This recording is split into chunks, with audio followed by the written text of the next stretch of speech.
I just took off. I don't want nothing to do with that. I've been running from cells all my life. Well, anyway, we're going to be talking about this time.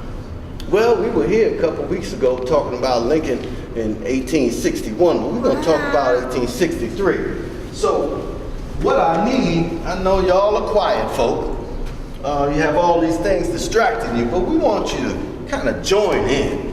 If we sing a song, just join in. That's what we do in the hills. All right? We sing a song, you can join in. If it sounds familiar, my family is up in the hills. My father was born a slave, but I was born a free man. So we're going to take you for a little journey around what was going on during that time. Is that all right? Yes. Oh, sound like two people in here. Is that all right? Yes. All right. And Mama Lean, I guess she ready.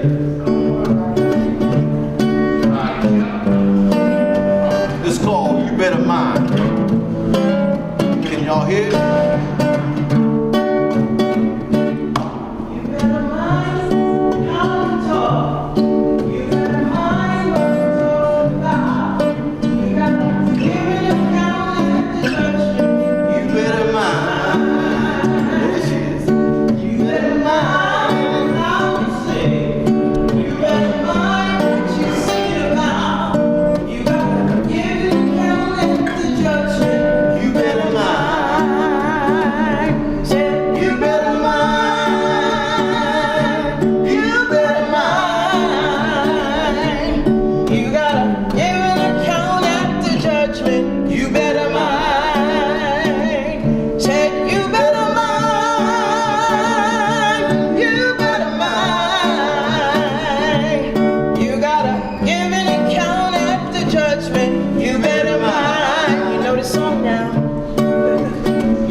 My born name is Lucretia Elizabeth Selena Purdy, but you can call me Mama Lee. Now, as Nick told you, a few of us, we've been here a few times before. Has anybody we seen before? Oh, so all y'all knew. All right. Well, welcome to all y'all, and I'm going to tell you a little bit about myself, and then I'm going to get into the story we're going to tell you this time. I live in a community called the Hills. I live right there on Stony Hill Road. And the Hills is right there by White Plains. It's tucked up in that corner by White Plains and North Castle, North Harrison, over by Silver Lake. Any of y'all know where Silver Lake is? Oh, well, see, it's right back up in there, the Hills. And how I got there, my family was freed by the Quakers, and in 1770s, and they started living there. They was manumitted by the Quakers, and also some other folks by the Methodists. So a lot of families and friends live up in the Hills. At the peak of the Hills community, we was about 190 strong. And that was, at this time that we're talking to you about today, we're talking to you about 1863. And in the hills, you know, there was farm country. It was a little rugged, but we worked for some farmers who had a little better land. At that time, a man could make $16 a month, which was good money. And there was even some black men who was able to save and get enough property, $250 worth of property, to be able to vote. So we was doing all right back up there in the hills. $250 worth of property. Who had that in the hills? What? Well, you know, the Tierces had it. Tierces, not Simeon. Solomon, his daddy, he had it. Oh, that explains it. And the Gilchrists, they had it. Okay, Ain't that Mr. Gilchrist right over there? See him up there? Up there, that's Mr. Gilchrist there. All right. And that's his son right over there somewhere. Right over there. And the Barkers, you see the two Barker brothers playing them horns? Oh, yeah. Yeah, their daddy had it. They used to sound bad when they were kids. They sounded terrible, but now they sound good. They good sound musicians. good. Yeah. So anyway, today we talking about that Emancipation Proclamation and what makes a man. Because when that Emancipation Proclamation, when Lincoln first started talking about, that was a big concern for folks there in the hills, and they was concerned about being free. Well, they themselves was free, but they kin down in the South and so on, and he had talked about that in 1862. He had started talking about it in September, and then December 31st, well, we all got together at our church, which was the Hills Methodist Episcopal Zion Church of Colored People. Yeah. And colored people got all together in their homes and they churches and all right-thinking people, and we just prayed President Lincoln into signing that Emancipation Proclamation. Yes, we did. Yeah, that was the time. Yes, it was. Now, I know that you love that Emancipation Proclamation. Don't you got it with you? I got it right here. Why don't you read it to the people? And this is the Anglo-African. This is my favorite paper. I used to deliver this all around the hills. But if you don't mind, I'll read my favorite document for you. Emancipation Proclamation. Emancipation Proclamation. Now, it says here, and by virtue of the power and for the purpose, what's that word there? Aforesaid. I know, but it's aforesaid. What does that mean? They said it before. Okay, that makes sense.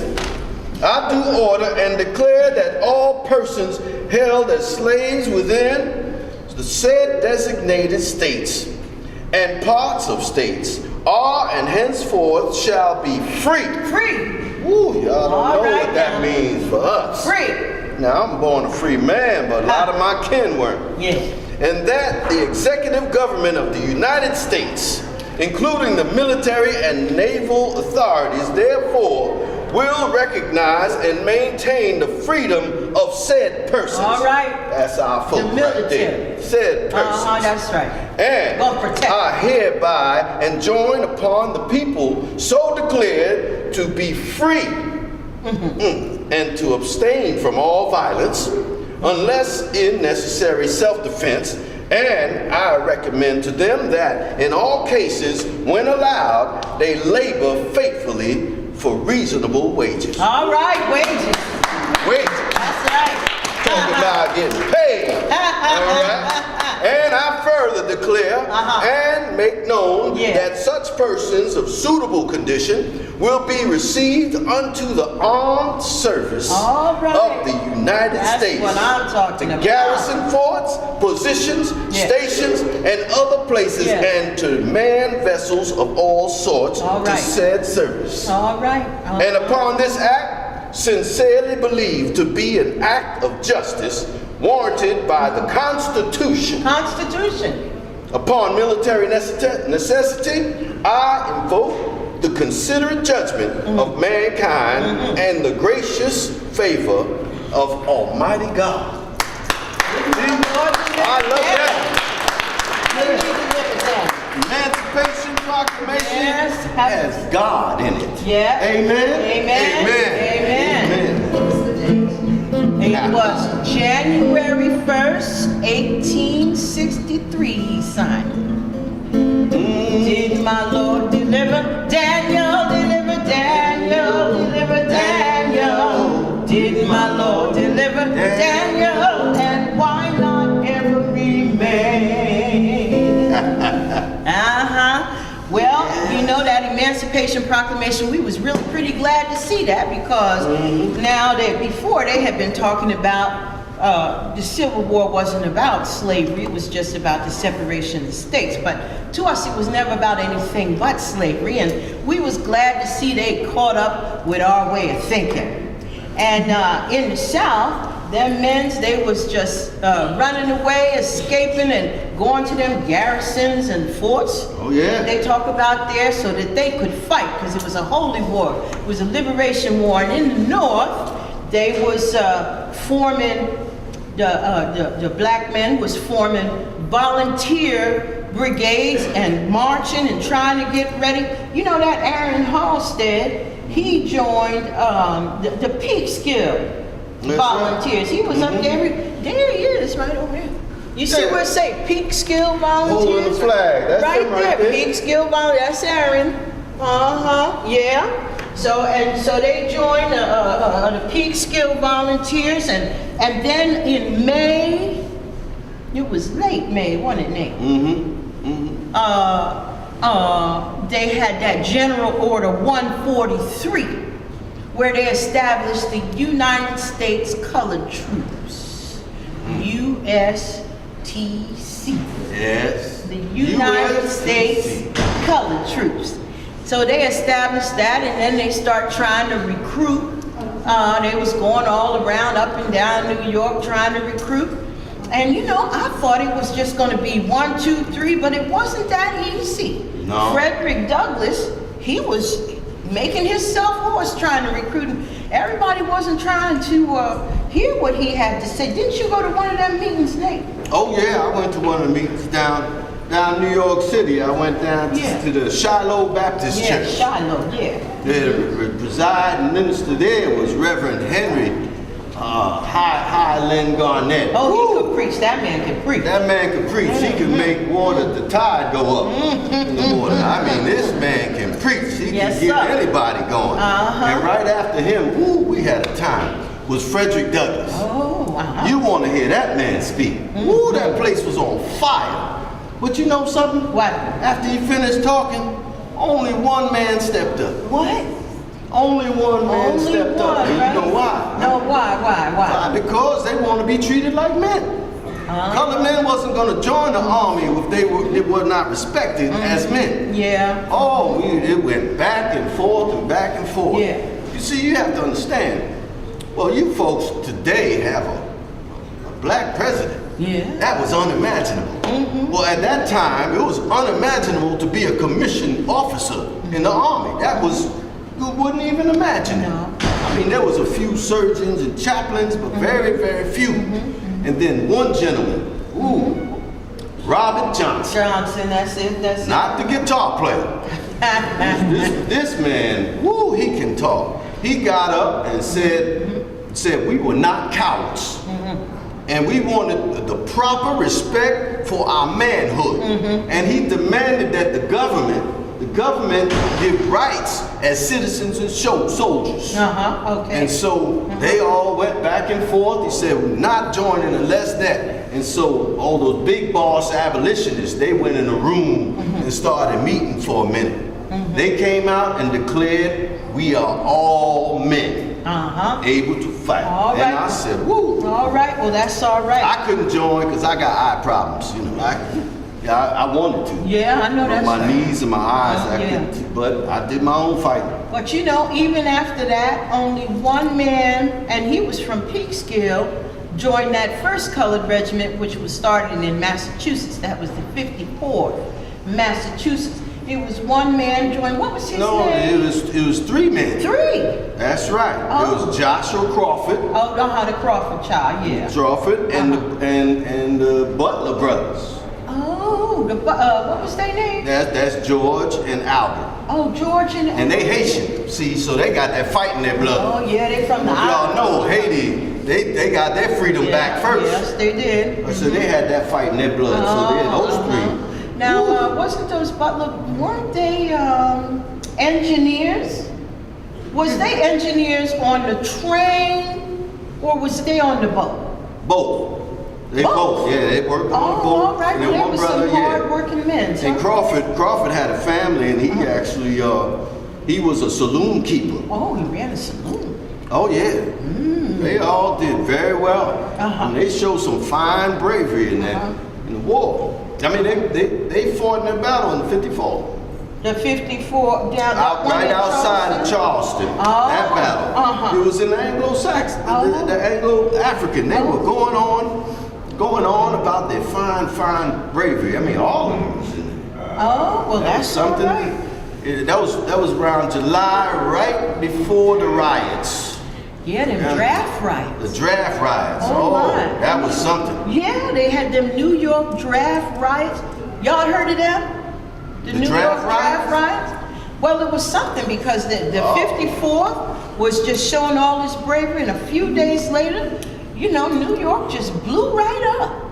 And the reason is because the Union didn't have enough soldiers, and so they instituted a draft. And they came to try and do that draft. Well, folks wasn't happy about that. Well, some folks was, the generals. You could join and be a general, and what was you going to do? You was going to be a general and have tea and cookies, right?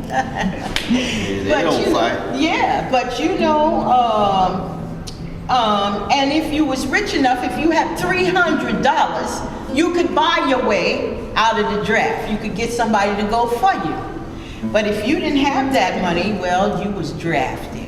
And so the immigrants at the time, they was the Irish. They was very upset about that because they had just got their jobs. They was competing with the coloreds down there in New York and everywhere. And they had just they didn't want to leave their jobs to go fight in a war that didn't have nothing to do with them. So they just started carrying on and making a ruckus and killing and carrying on. Didn't that happen down there where you was from? No, I grew up in the 5 Points. Oh, we had a lot going in the 5 Points, but it was a little north there.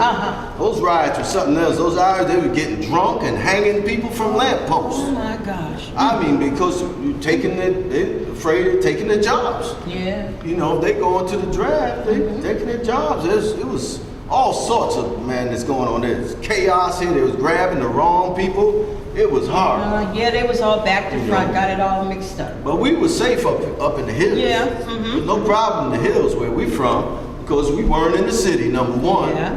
Number two is real rugged and stony up there. Anybody to get in, they gonna get ambushed because we had our own guns.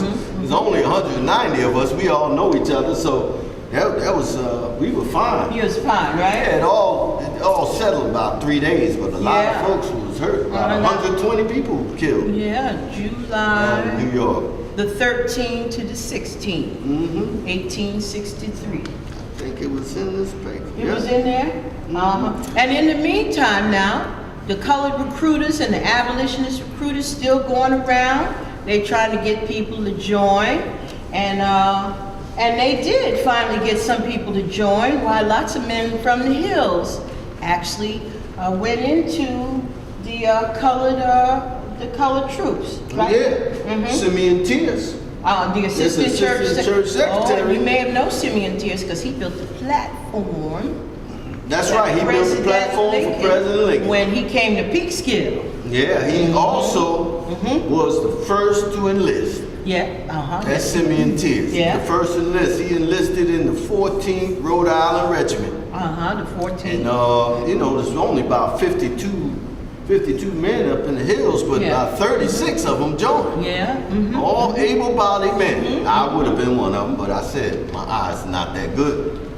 You know, but about 13 other colored men joined that 14th Regiment up in Rhode Island, and then about 16 joined the 29th Connecticut Regiment. Connecticut, right? I tell you, they're fine, fine bravery. The Seymours and the Butlers and all of them. Miners. Oh, and the Browns. The Browns. The Browns. You know, and my purdy kinfolk, they waited until they mustered a colored a colored regiment here in New York, the 20th. And they joined, even that old William who was in his 50s, he joined because they all wanted to go to fight. Because it was a holy war for them. Hallelujah. And it was a war of liberation. And even though they did not get, they got cheated out of their $100 sign-and-own money. They were supposed to earn $13 a month, the same as the white man, but it was cut almost in half, and they was only making $7 a month. $7 a month. And they wasn't getting the same food as the white soldier. It was a holy war because they were liberating their mothers and fathers, their sisters and brothers, their aunts, uncles, sons and daughters from slavery. Did my Lord deliver Daniel, deliver Daniel, deliver Daniel? Did my Lord deliver Daniel? And why not every man? You know this one. Did my Lord deliver Daniel, deliver Daniel, deliver Daniel? Did my Lord deliver Daniel? And why not every man? He delivered Daniel from the lion's den, Jonah from the belly of the whale, and the Hebrew children from the mighty Pharaoh. And why not every man? Did my Lord deliver Daniel, deliver Daniel, deliver Daniel? Did my Lord deliver Daniel? And why not every man? Thank you.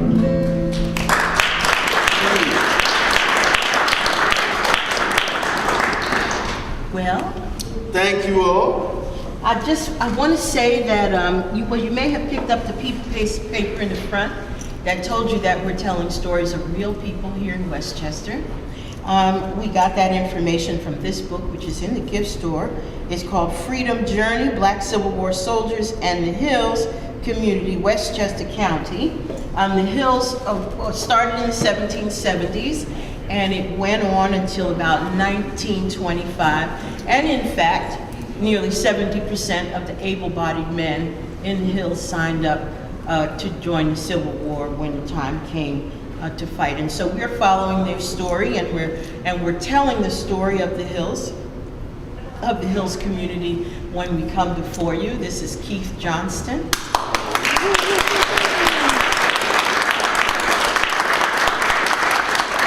This is Vienna Carroll.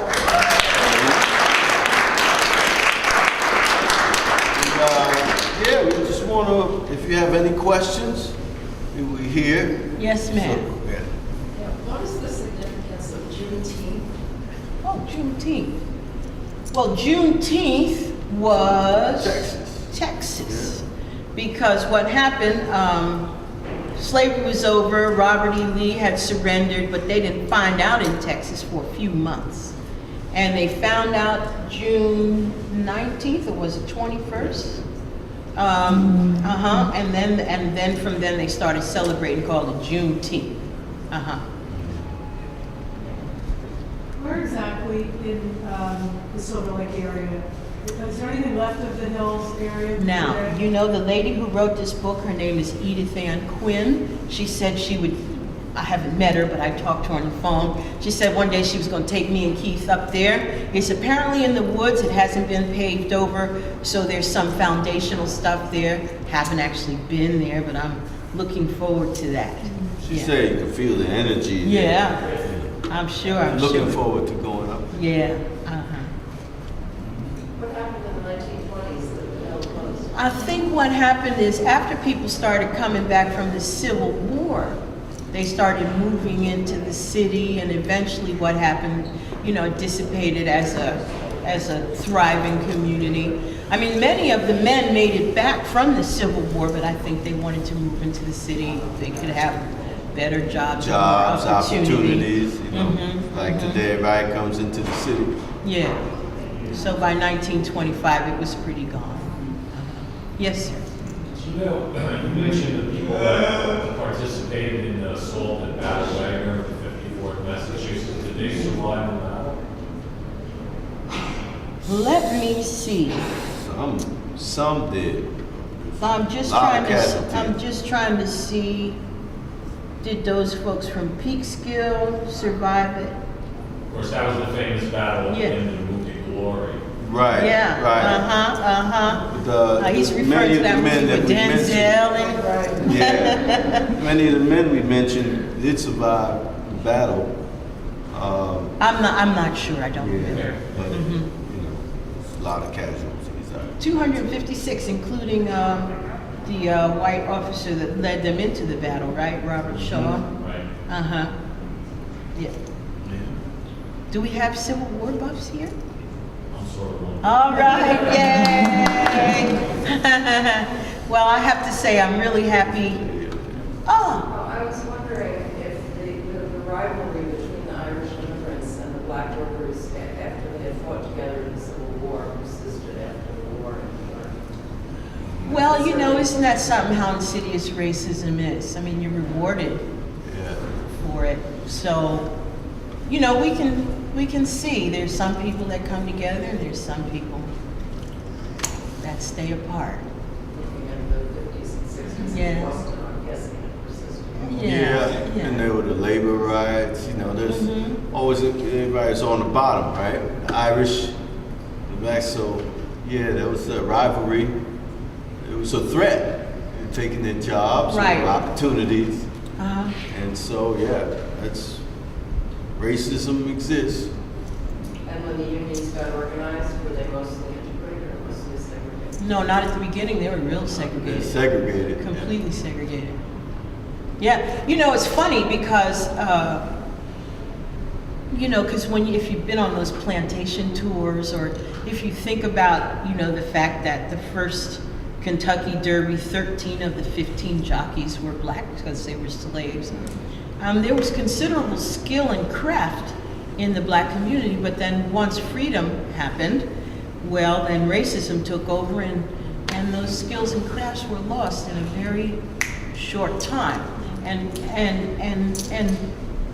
And people formed guilds and unions, white people at the beginning, you know, to kind of keep that work thing for themselves.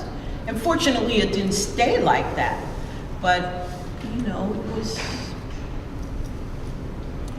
Yeah, the history is very fragmented based on, you know, what we learn. But if you really, the research is out there, the information is out there.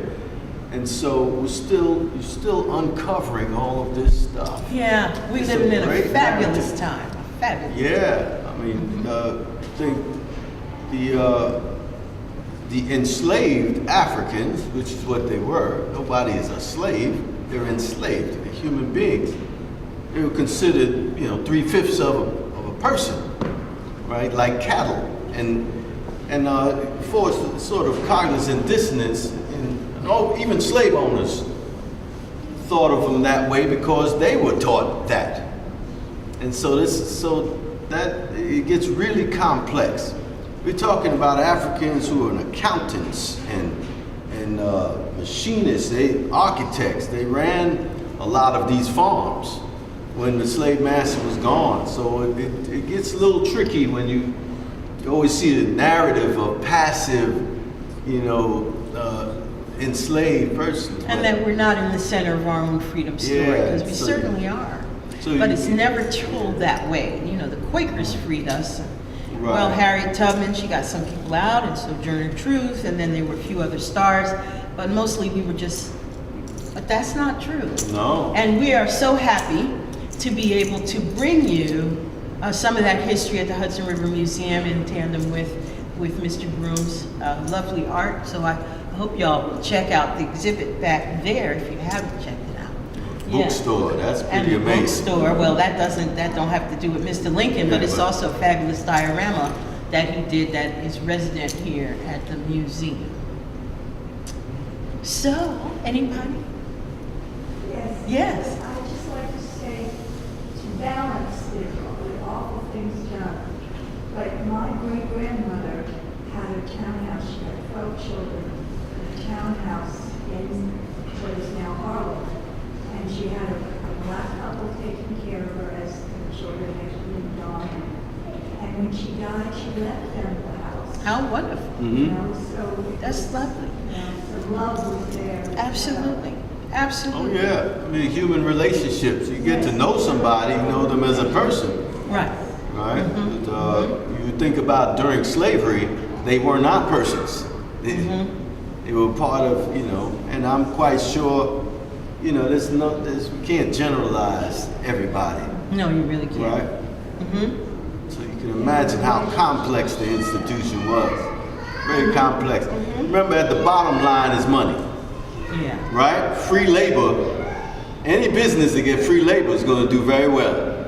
And right after the Emancipation was a convict lease, where you now lease people out, convicts.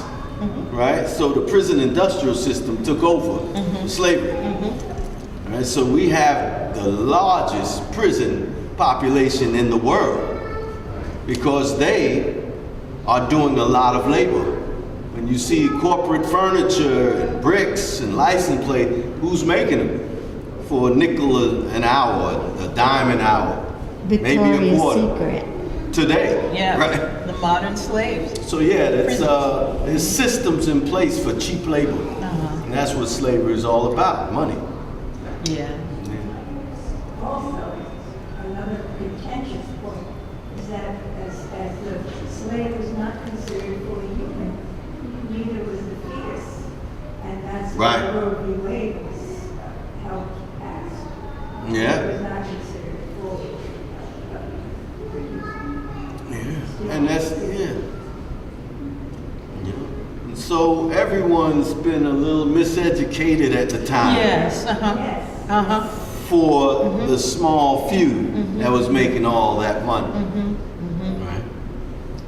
But as I say again, we're living in a wonderful time. We have all of this history being uncovered. I mean, Professor Quinn, she just published that book last year, Freed 2015. women from domestic slavery.